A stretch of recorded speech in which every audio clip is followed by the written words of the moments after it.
My brother shoved me out of my wheelchair at our family reunion in front of 40 relatives and yelled that I needed to stop faking my disability for attention. Everyone laughed while I was on the ground, unable to get up. What nobody realized was my neurologist was standing directly behind them as a plus one. He cleared his throat and said, "I have her medical files," and the entire reunion went silent. I'm writing this from my apartment 3 days after the most humiliating and vindicating experience of my life. My family reunion turned into a complete nightmare that somehow ended with me finally being believed after 2 years of accusations and gaslighting. I'm still processing everything that happened, and I need to get this out before I lose my mind. I'm 27F, and I have a condition called postural orthostatic tachycardia syndrome, or POTS. I was diagnosed 2 years ago after months of mysterious symptoms that kept getting worse. Basically, my autonomic nervous system doesn't work properly. When I stand up, my heart rate spikes dramatically and my blood pressure drops. This causes dizziness, fainting, extreme fatigue, brain fog, and a whole list of other symptoms that make daily life incredibly difficult. On my worst days, I need a wheelchair because standing or walking for more than a few minutes will cause me to pass out. On better days, I can manage with a cane or by taking frequent breaks. It's an invisible illness that varies day to day, which makes it really hard for people to understand. You can't see POTS by looking at someone. I look like a normal, healthy young woman, which means people constantly question whether I'm actually sick. My family has been the worst about this, especially my brother Tyler, who is 30M. From the moment I got diagnosed, Tyler decided I was faking or exaggerating for attention. He'd make comments about how convenient it was that I suddenly needed a wheelchair. He'd roll his eyes when I talked about my symptoms. He'd tell other family members that I was being dramatic and lazy. My parents were more supportive initially, but Tyler's constant skepticism wore them down. My mom started making comments about how I should try harder to push through the fatigue. My dad suggested maybe I just needed more exercise and vitamins. They never said outright that they didn't believe me, but the implication was there. They thought I was making things worse than they actually were. Extended family was even worse. My aunt would post things on Facebook about people who fake disabilities for sympathy. My uncle made jokes about me getting a handicapped parking pass. My cousins would whisper and stare when I showed up to events in my wheelchair. Nobody said anything directly supportive. Nobody asked how they could help. They just treated me like I was an embarrassment or a liar. The worst part was that I couldn't prove I was sick in a way they could see. I didn't have a cast or scars or something visible. I had test results and doctor's notes, but those were just papers. People wanted to see me collapse or have a medical emergency as proof. And on days when I was managing my symptoms well with medication and pacing, they'd point to that as evidence I was fine. 2 months ago, my neurologist, Dr. Sarah Chin, asked if she could bring her girlfriend to our family reunion. This probably sounds weird, but Dr. Chun and I had become friendly over the 2 years she'd been treating me. She's only a few years older than me, and we'd bonded over shared interests during appointments. She knew I was struggling with family, not believing my diagnosis, and she'd been really supportive. Her girlfriend happens to be my childhood best friend, Maya. They'd met at a charity event and started dating about 6 months ago. Maya knew about my POTS and had been one of the few people who'd been completely supportive. When Dr. Chin mentioned my family was having a big reunion, Maya suggested they come together. Dr. Chin seemed excited about meeting the family since Maya and I had been friends since we were kids. I told them they were welcome to come, but I warned them my family could be difficult about my disability. Dr. Chin said she dealt with plenty of difficult people in medicine and not to worry. I gave them the date and location and didn't think much more about it. The family reunion was this past Saturday. It was being held at a big park with pavilions and picnic areas. About 40 relatives were expected. I'd been dreading it for weeks because I knew there would be comments and judgment. But my mom had specifically asked me to come and said the family missed me. I woke up Saturday morning feeling terrible. My heart rate was elevated before I even got out of bed. I felt dizzy and nauseous. These were signs that it was going to be a bad POTS day. I took my medications and waited an hour to see if I'd improve. I didn't. This was definitely going to be a wheelchair day. I loaded my wheelchair into my car and drove to the park. I was already exhausted from just getting ready and driving. When I pulled into the parking lot, I could see my family setting up at one of the pavilions. I took a few minutes to gather my energy, and then got my wheelchair out. As soon as I rolled up to the pavilion, Tyler saw me. He said loudly enough for everyone to hear that he was surprised I'd bothered to bring the wheelchair to an outdoor event. He said something about how inconvenient it must be to push it on grass. The implication was that I should have just walked. Several cousins laughed. I ignored him and greeted my parents. My mom hugged me but also quietly asked if I really needed the chair today. She said it might be easier to just use my cane since the ground was uneven. I told her I'd barely made it out of bed this morning, and the wheelchair wasn't optional. She sighed like I was being difficult. The first hour of the reunion was uncomfortable but manageable. I stayed near the pavilion and talked to relatives who approached me. Most people ignored the wheelchair entirely. A few made awkward comments. My aunt asked if I'd considered trying yoga for my condition. My uncle suggested I was probably just dehydrated. Dr. Chun and Maya arrived around noon. I was so relieved to see friendly faces. They came over and Maya gave me a huge hug. Dr. Chun smiled and asked how I was feeling. I admitted it was a rough day. She nodded sympathetically and said we could leave early if I needed to. Tyler wandered over and I introduced him to Dr. Chun and Maya. I didn't specifically say Dr. Chun was my neurologist. I just said she was Maya's girlfriend and a friend of mine. Tyler barely acknowledged them.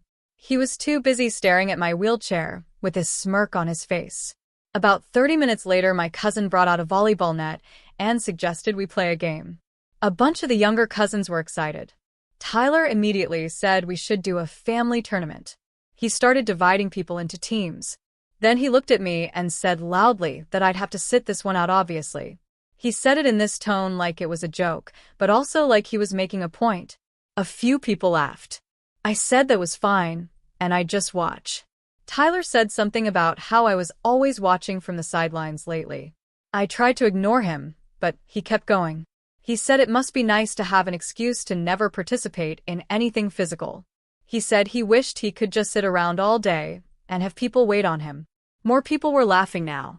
I felt my face getting hot, but I didn't want to cause a scene. Dr. Chun and Maya were standing nearby. I could see Maya's expression getting angry. Dr. Chun was just watching quietly with this unreadable look on her face. The volleyball game started, and I sat there feeling miserable. Not just because of my symptoms, but because of the humiliation.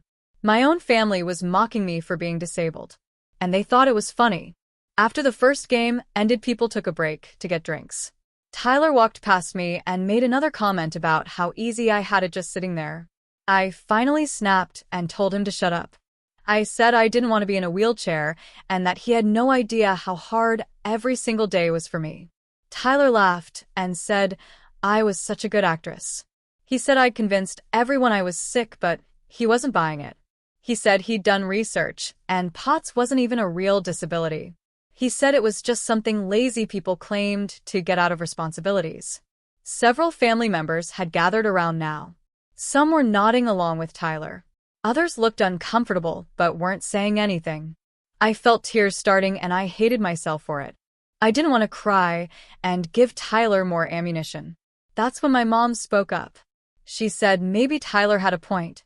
She said she'd been reading about POTS too, and it seemed like something that could be managed with lifestyle changes. She said maybe I wasn't trying hard enough.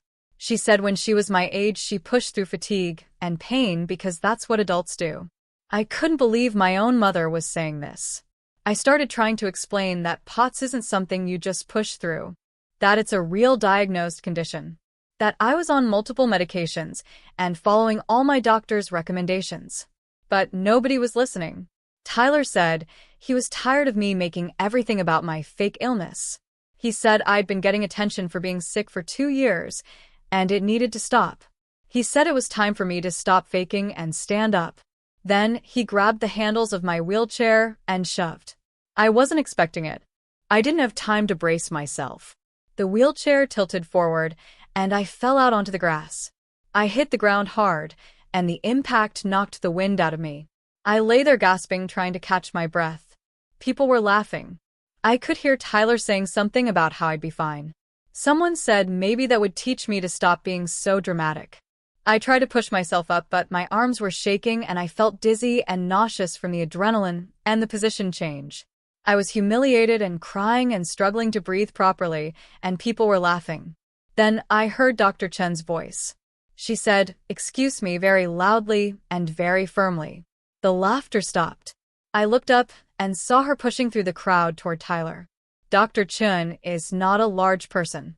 She's maybe 5'3". But she has this presence when she's in doctor mode. She stepped right up to Tyler, who's over 6 feet tall, and stared at him with an expression I'd never seen before. She said, "I'm Dr. Sarah Chen. I'm a neurologist, and I've been treating your sister for 2 years. I have her complete medical files and test results. Would you like me to explain exactly what you just did to a patient with a documented autonomic nervous system disorder?" The entire reunion went completely silent. You could have heard a pin drop. Tyler's face went from smug to pale in about 2 seconds. He started to say something, but Dr. Chen held up her hand. She turned to address the whole group. She said she'd been listening to people mock and doubt a woman with a serious medical condition for the past hour. She said she'd watched a family bully someone for being disabled. She said what Tyler had just done could have caused serious injury or triggered a dangerous episode. Then she got specific. She explained that POTS is a form of dysautonomia recognized by every major medical organization. She explained that on a bad day, someone with POTS can have a resting heart rate of over 100 beats per minute. She explained that position changes can cause fainting, and that a fall like the one Tyler just caused could result in a head injury or worse. She said I wasn't faking or exaggerating. I was managing a chronic illness that had been documented through tilt table tests, blood work, cardiac monitoring, and 2 years of neurology appointments. She said every symptom I'd described was consistent with my diagnosis and that she'd personally overseen my treatment. My mom tried to interrupt and say they didn't know. Dr. Chen cut her off. She said ignorance wasn't an excuse for cruelty. She said I'd been telling them about my condition for 2 years, and instead of believing me or educating themselves, they'd chosen to mock and doubt me. She asked if anyone in my family had ever asked to see my medical records or speak to my doctors. Nobody answered. She said that was the problem. They'd all decided I was lying without ever seeking actual medical information. Tyler tried to defend himself. He said he was just joking around. Dr. Chen said there was nothing funny about pushing a disabled person out of their mobility device. She said in some places that would be considered assault. Tyler's face went even paler. Then Dr. Chen did something I'll never forget. She asked if anyone wanted to see my test results. She said she had copies on her phone with my permission. She said she'd be happy to show them exactly how severe my POTS was and explain what each result meant. My aunt said quietly that wouldn't be necessary. A few other people nodded. They believed her now that an actual doctor was confirming everything. Now that there was authority behind my diagnosis. Dr. Chen helped me back into my wheelchair. She checked my pulse and asked if I was hurt from the fall. I said I was okay physically, but I wanted to leave. She said that was completely understandable. Maya was standing there looking furious at my family. She said she couldn't believe what she'd just witnessed. She said she'd known me since we were 7 years old, and she'd never seen me fake anything or ask for attention. She said my family should be ashamed. My dad finally spoke up and said maybe everyone needed to calm down. Dr. Chen said very calmly that she was perfectly calm. She said she was a mandatory reporter and that what happened here today bordered on abuse of a vulnerable person. She said she hoped my family would reflect on their behavior. Then she and Maya walked me to my car. Dr. Chen made sure I was stable enough to drive home. She said she was so sorry she hadn't stepped in sooner. She said she'd been trying to let me handle it, but once Tyler pushed me, she couldn't stay quiet. I told her I was grateful she'd been there. I drove home and spent the rest of the day in bed crying. Not just from humiliation, but from relief. Someone had finally stood up for me. Someone with authority and credibility had told my family they were wrong. After 2 years of being doubted and mocked, a medical professional had validated everything I'd been saying. The next day the texts started coming. My mom called and said she was sorry. She said she didn't realize how serious my condition was. She said Tyler felt terrible about pushing me. I didn't respond because I didn't know what to say. How do you accept an apology from people who only believed you once a doctor confirmed you weren't lying? My aunt sent a long message about how she'd been ignorant about invisible illnesses. She said she'd been doing research and understood better now. She said she hoped I'd forgive her. Again, I didn't respond. It felt hollow that she was only educating herself now, after humiliating me. Tyler sent a text that said, "I'm sorry. I didn't know." I blocked his number. I didn't want to hear his excuses. He'd spent 2 years calling me a liar and a faker. He'd pushed me out of my wheelchair in front of our entire family. Sorry wasn't enough. Several cousins reached out saying they felt bad about laughing. They said they'd just been following Tyler's lead and didn't really think about it. I told them that was the problem. They'd been so willing to mock me without ever questioning if maybe they were wrong. My dad called yesterday and said I was overreacting by not responding to anyone. He said people had apologized and I needed to accept that and move on. He said I was being dramatic about the whole thing. I told him I'd been pushed out of my wheelchair and humiliated in front of 40 people, and if he thought that was dramatic then he still didn't understand what I'd been through. Dr. Chin checked in on me yesterday. She apologized again for the confrontation. She said she'd tried to stay out of it, but watching them push me was too much. I told her she had nothing to apologize for. I said she'd done what my family should have done from the beginning, which was believe me and support me. She said she treated a lot of POTS patients and that family denial was unfortunately common. She said invisible illnesses are hard for people to accept, especially when the patient looks healthy. She said my family's reaction wasn't okay, but it also wasn't unique. She said a lot of chronically ill people deal with similar doubts from loved ones. That made me feel both better and worse. Better because I wasn't alone. Worse because so many people deal with this kind of treatment. Maya called me last night and said she was done with my family. She said she'd been going to family events for years because of our friendship, but she couldn't support people who treated me that way. She said what she witnessed on Saturday was abuse, and she wouldn't pretend otherwise. I told her she didn't have to cut off my family for me, but she said it wasn't for me. It was for herself because she couldn't respect them anymore. I've been thinking a lot about what happens next. Part of me wants to maintain some relationship with my family. They're still my parents, and my brother, and my relatives. But part of me is so angry and hurt that I don't know if I can forgive them.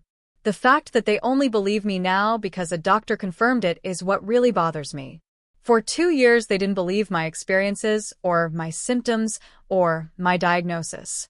They thought they knew better than me and my medical team. They only changed their minds when someone with credentials told them they were wrong. What does that say about their trust in me? What does that say about their respect for me? If Dr. Chen hadn't been there, would they still be laughing about Tyler pushing me? Would they still be calling me a faker? I also keep thinking about all the comments and jokes over the past 2 years that I didn't confront. All the times Tyler made snide remarks, and I let it go. All the times family members questioned my disability, and I tried to explain instead of telling them off.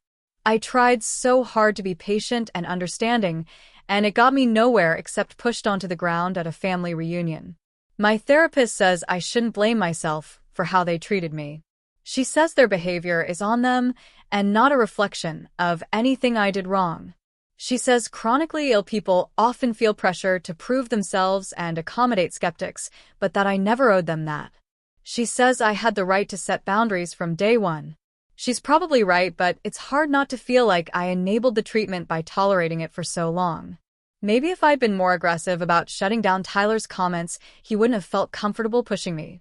Maybe if I'd demanded my family educate themselves instead of trying to educate them myself, they would have taken it more seriously.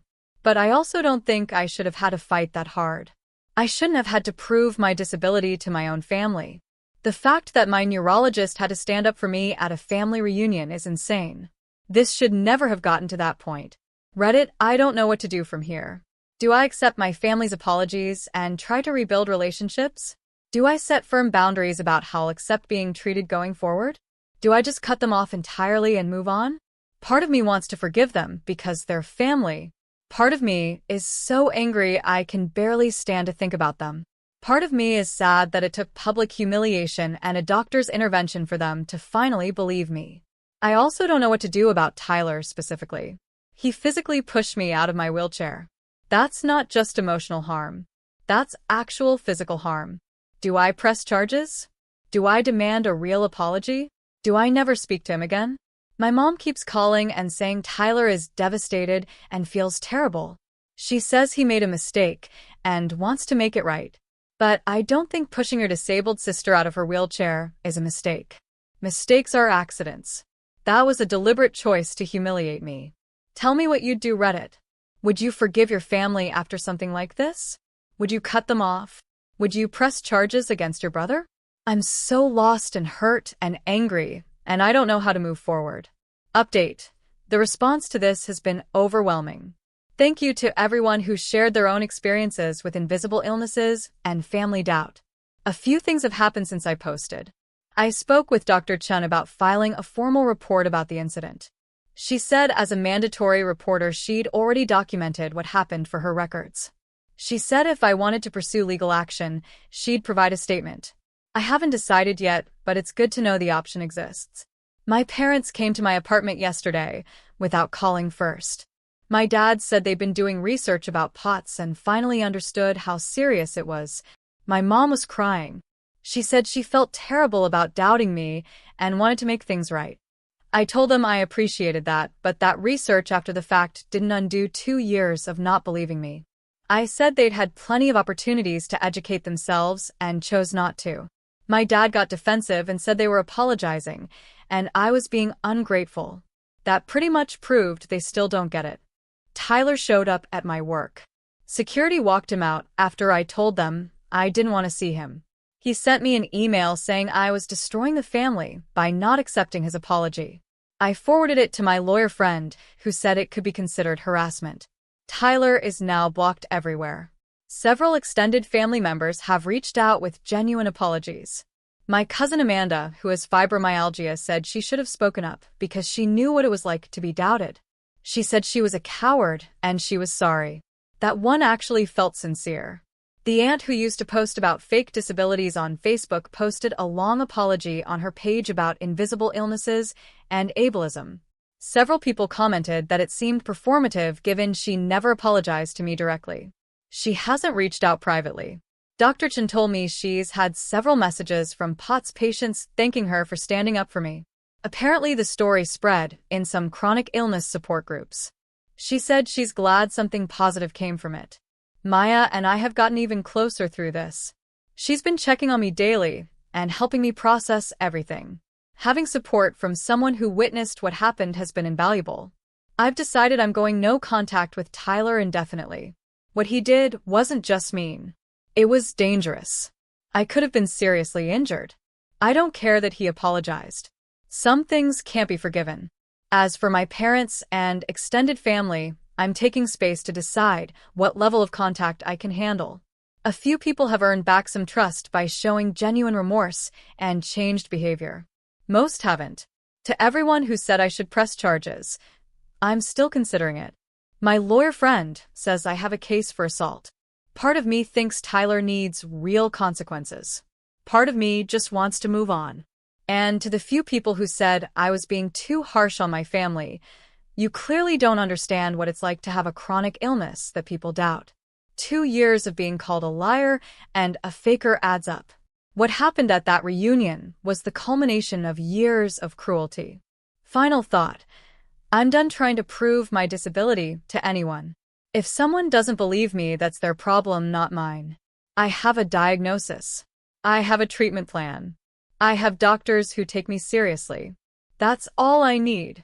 Thank you, Reddit, for the validation and support. It's helped more than you know.